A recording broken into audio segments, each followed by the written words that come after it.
Hello, Sagittarius, Sun, Moon, Rising, and Venus signs. Kamusta kayo? Sana po ay nasa mabuti kayong kalagayan. Welcome back po sa Star Tarot. Kung bago kayo rito, welcome din kayo. Thank you sa inyong support. I truly appreciate it. God bless you all, Sagittarius. Una mensahe po ninyo, Four of Pentacles. Ayan. So, this could be you saving money, no? Maaaring ang iba sa inyo dito planning to invest, no? In the future, kaya nagsisave kayo ng maraming pera.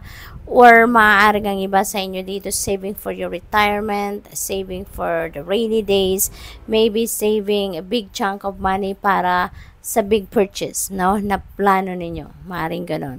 And also there is a reminder dito sa inyo, Sagittarius, na even though nagsisave kayo, kailangan lang din na i-make sure ninyo na nasa balance pa rin, no, yung kaperahan ninyo, no, you still aware na may mga bills, no, na dapat may budget pa rin kayo doon sa savings, may budget kayo para din sa mga gastusin, sa mga bills, sa mga financial obligations, yung mga gano'n, no? So that is a reminder din para sa'yo. We have Ace of Wands. Ayan. So Ace of Wands is new beginning energy, no? So meron kayong sisimulang bago rito. Maring merong opportunity rito that will be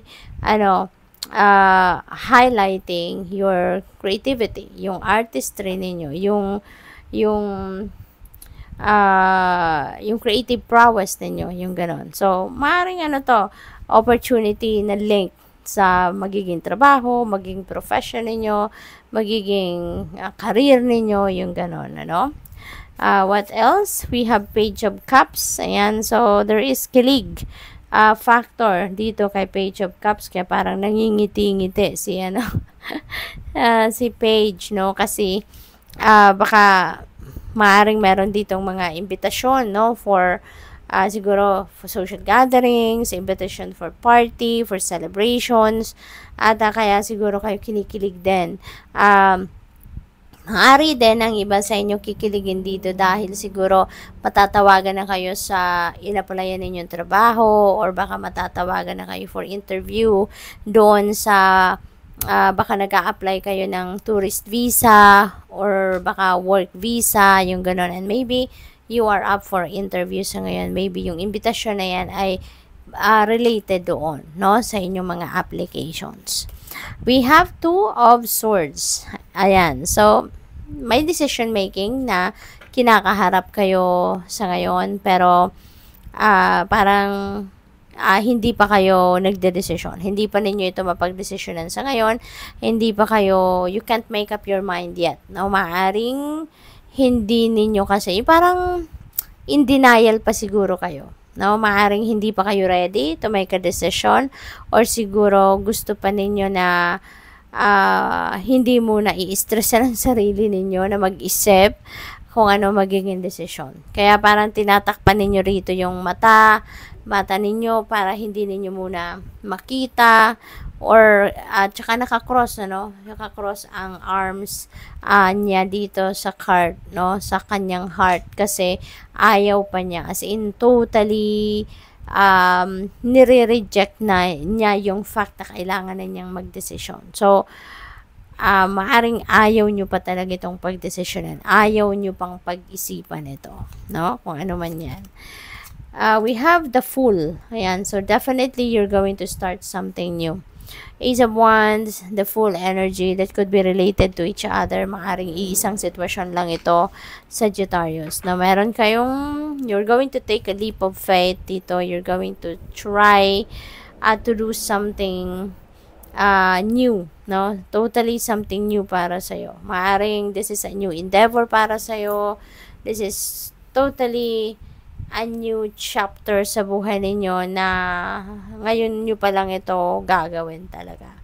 So, you're taking a risk, no, sa sitwasyon na ito. So, maaari talaga na bagong-bago ito para sa'yo. So, maaring trabaho yan, career path, business or relationships, yung ganon. So, it could be in any area of life.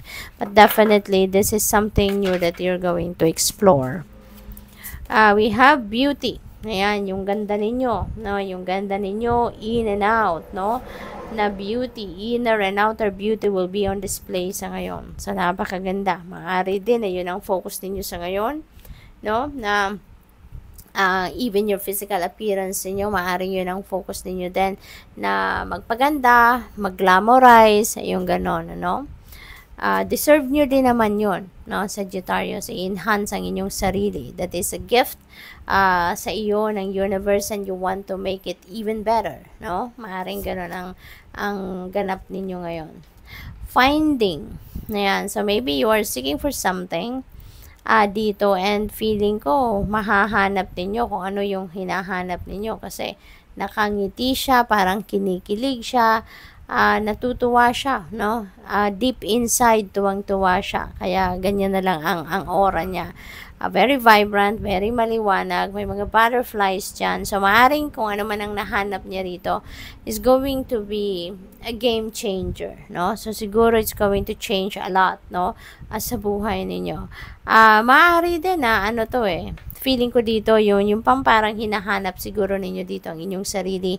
Diba, sometimes meron tayong naiisip or nararamdaman na gano'n na I want to find myself, no? Yung gano'n. Yung parang, ang iba sa atin, di ba? We tend to detach from the world. Gusto nating mapag-isa, gusto nating pumunta sa ibang lugar na walang nakakakilala sa atin because gusto nating hanapin ang sarili natin. Di ba? May mga gano'n tayo sometimes. Kaya, this could be it, no? Maaring gano'n ang scenario dito, no? And you are going to find yourself. We have inspiration. Ayan, you will be inspired sa ngayon, which is really beautiful. Kasi, kung sino man or ano man na nag-i-inspire sa inyo sa ngayon, maganda ang idudulot ninyo sa inyo. Nadudulot nito sa inyo because yung passion ninyo will be reignited dito. Kasi, you will be inspired, no? So, straight kayo ngayon, straight ang tingin ninyo kung ano man yung ine-envision ninyo for yourself, ano man ang gusto ninyong ma-achieve dito, talagang your eye will be on the prize, no? So, napakaganda. So, what else? We have love. Ayan. So, this could be self-love na pagfofokusan ng iba sa inyo sa ngayon, Sagittarius, which is really good. Maaari din na love ito for other people, baka handa na kayong magmahal or baka handa na kayong umibig, yung ganon. Kaya siguro din inspired kayo by the person, no, na nagpapakilig sa inyo, lalo na kung kayo ay single. Okay? What else?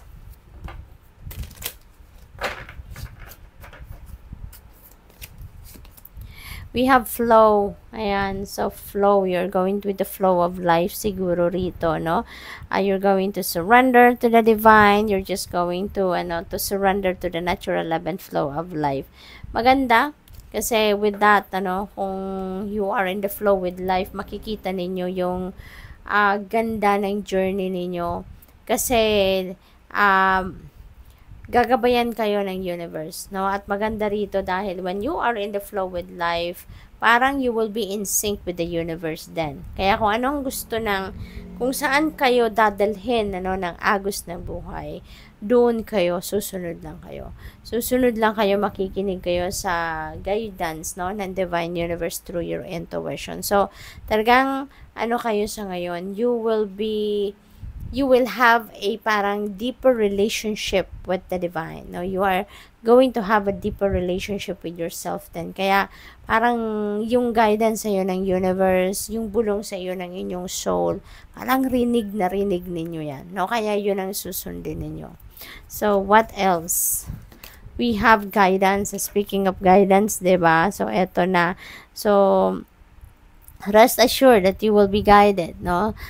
Provided that you go with the flow with life, talagang yun lang ang gagawin ninyo, makinig kayo sa inyong intuition, mag-tune in kayo sa inyong soul, kasi yung guidance, no, ng universe, talagang papasok yan at maririnig ninyo ng malinaw yan. Kaya wag kayo mag-alala, no? desire. Ayan. So, this could be your heart's desires, no? Coming to fruition sa ngayon. Maaaring kung ano man yung mga desire ng puso ninyo, unti-unti, no? Yan ay maaaring mag-come to fruition. Unti-unti, maaaring yun ang sisimulan ninyong gawin. Maaaring yun ang pagtutuunan ninyo ng pansin. So, good luck. Thank you for watching. Love and light. Namaste.